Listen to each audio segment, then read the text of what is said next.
Olá, ouvintes do Lesbos Podcast.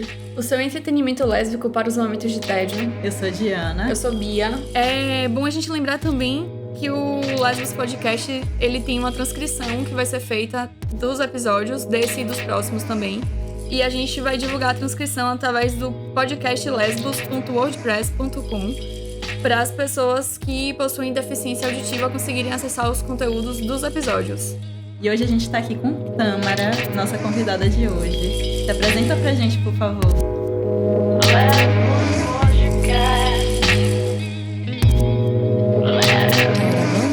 Olá, meu nome é Tâmara, tenho 23 anos, sou mulher lésbica, sou branca e, não sei, venho de uma experiência de vivência, talvez, de uma mulher lésbica do interior, por residir em Lauro de Freitas.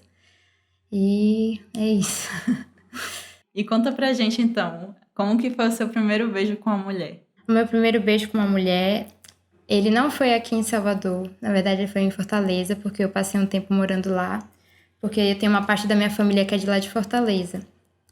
E eu estudei em um colégio lá, onde eu tinha uma amiga, uma melhor amiga, que me acompanhava, e a gente já tinha alguns anos de amizade daqueles anos iniciais mesmo de escola, de fundamental e tal. E assim que a gente foi decorrendo, os anos naquele colégio, foram entrando outras pessoas.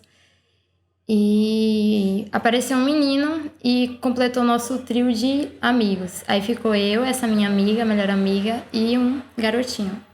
Esse menino, ele foi muito importante pra mim e pra ela, porque fez a gente entender quem a gente era, no sentido de que a gente entendeu que talvez não era ele, talvez era ela. E que eu acabei começando a ter um romancezinho de criança mesmo com ele.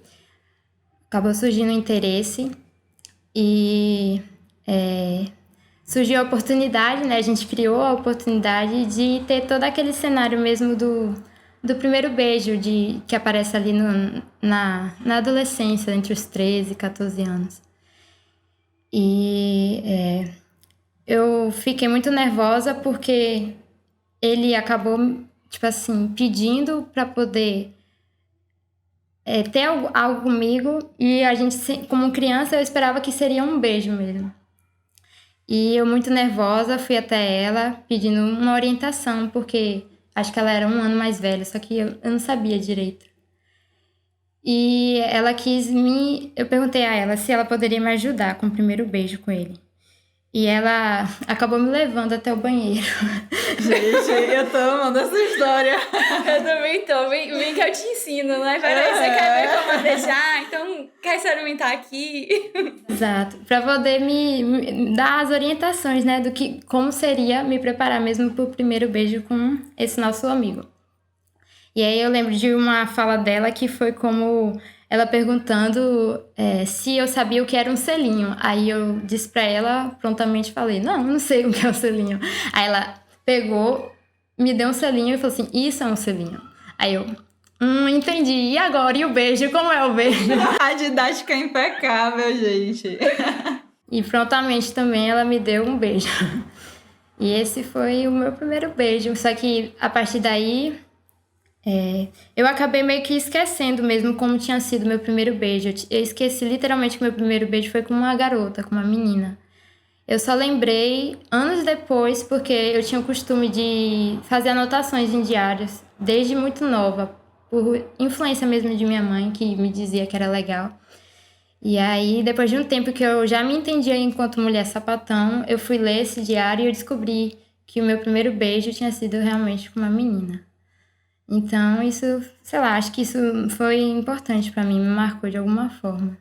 Já aconteceu aqui. A gente falou com outras piloto. entrevistadas, de que às vezes realmente esse primeiro beijo, quando ele acontece com uma mulher, ele é meio que apagado, assim. A gente apaga isso, talvez até como defesa mesmo. Apaga isso da memória, assim. E a gente também já falou sobre pautas de relembrar coisas através do diário.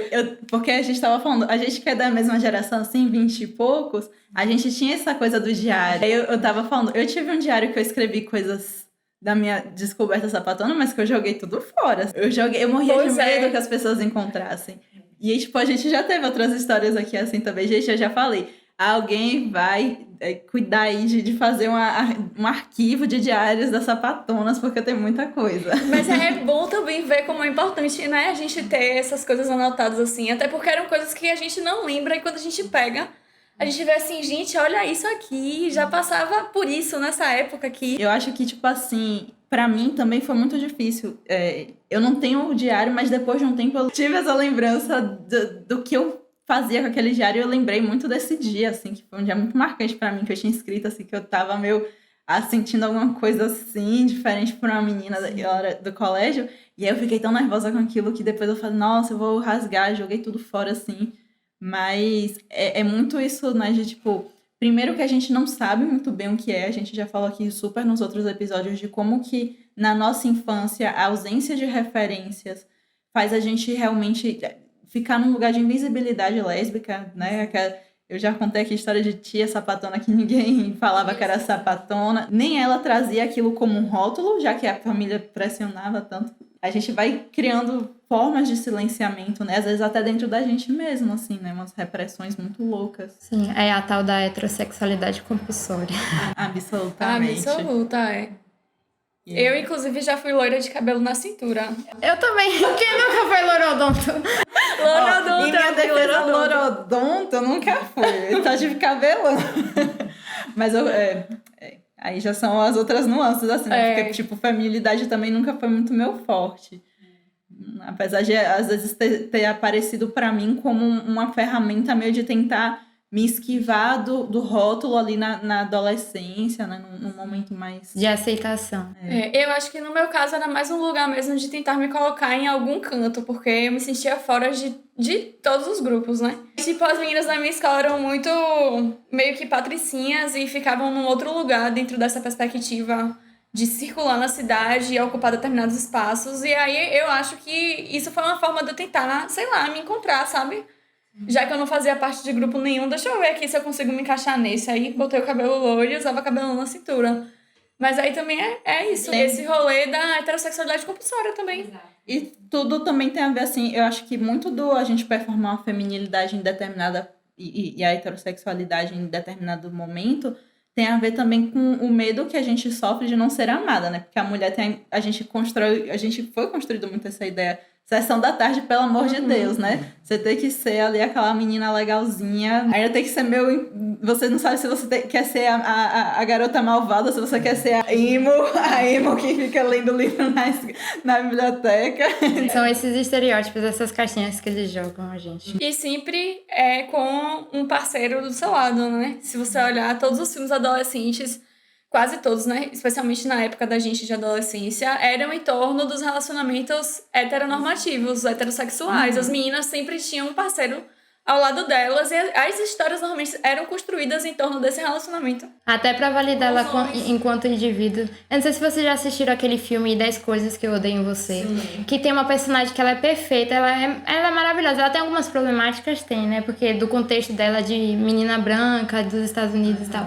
Mas eu acho que a construção dela é muito boa, mas eu acho que o que caga mesmo é o final, porque é como se a trajetória dela só fosse válida através do romance, né, da aposta que ela tem com o personagem masculino que faz o par romântico. É porque a história dela é meio da megera domada. Isso, né? Daquela feminista rebelde que só é feminista porque não foi amada direito por um homem. Era isso que eu tava falando, essa coisa também do estereótipo da beleza, é porque a gente tem tanto medo de não estar no perfil amável, né? Porque a mulher dócil, feminina, etc., que é a mulher a ser amada, né? Dentro da sociedade. Tanto que a sapatona é a sapatona porque é mal comida, é mal amada. Nanana.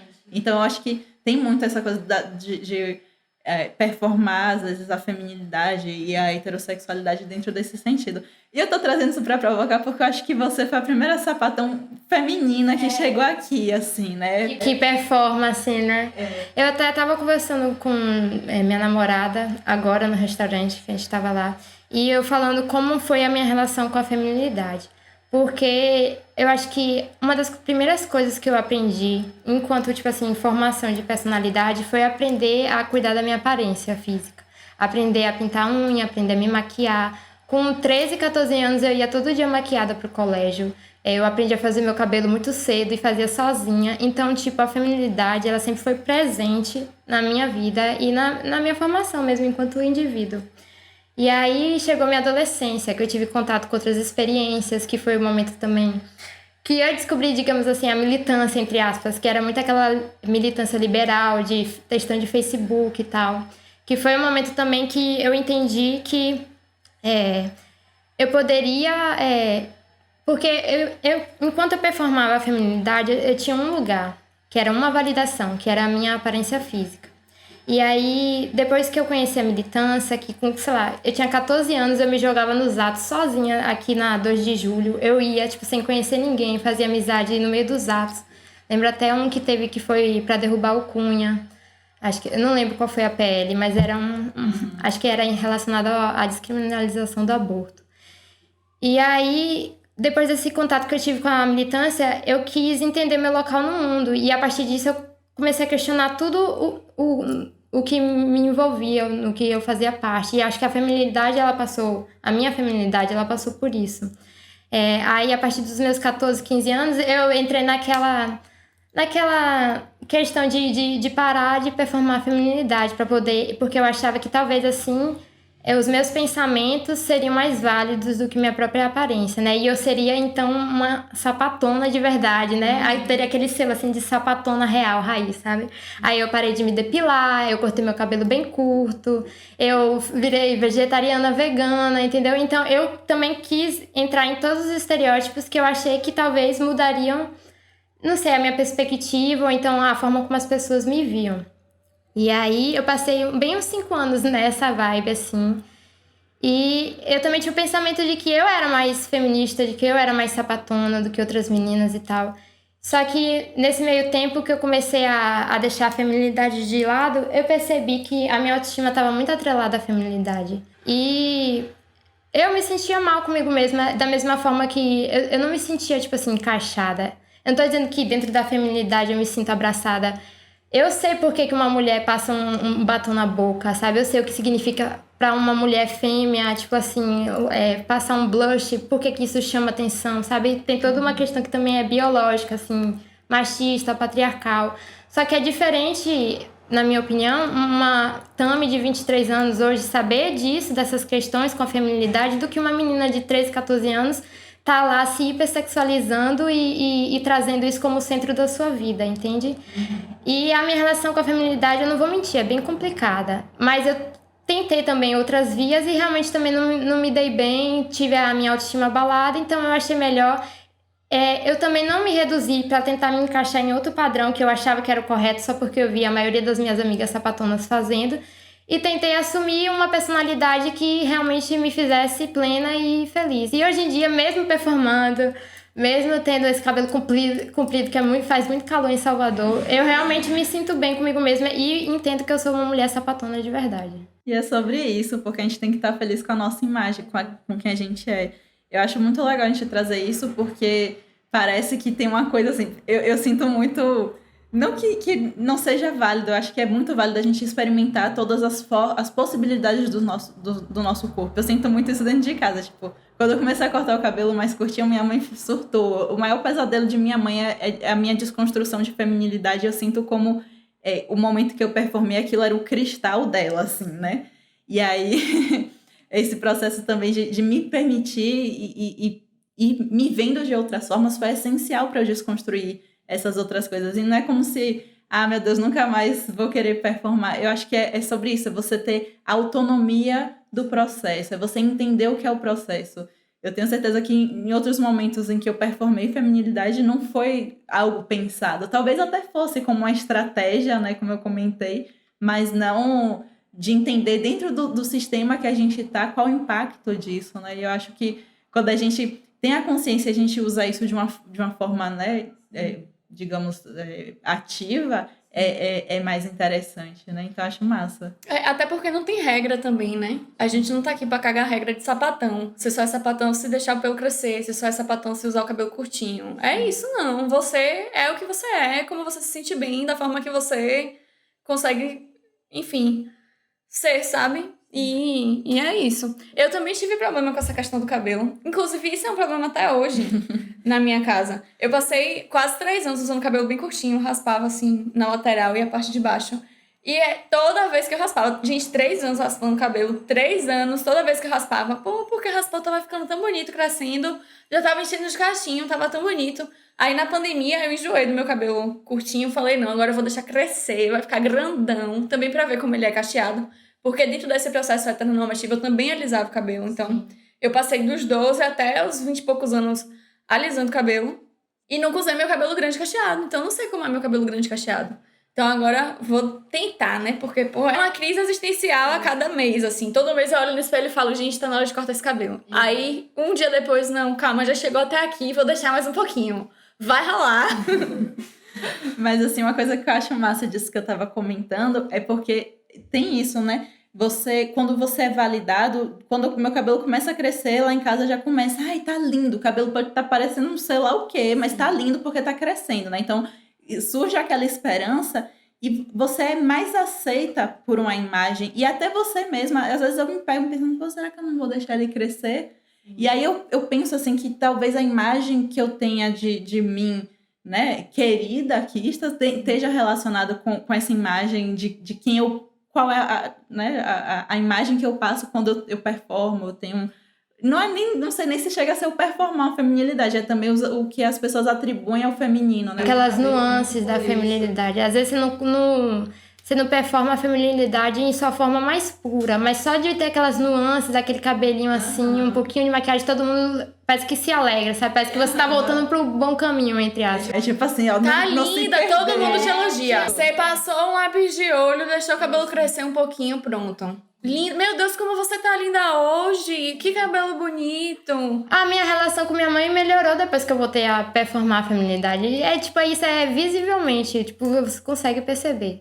Ela ficou feliz, mas eu sentei pra conversar com ela, que era uma decisão minha. Até porque eu sei que a feminilidade ela é extremamente tóxica pra mulheres, porque é só uma ferramenta do patriarcado. Eu sei que feminilidade é submissão ritualizada, eu sei de todos esses porém é sobre a questão da autonomia, entende?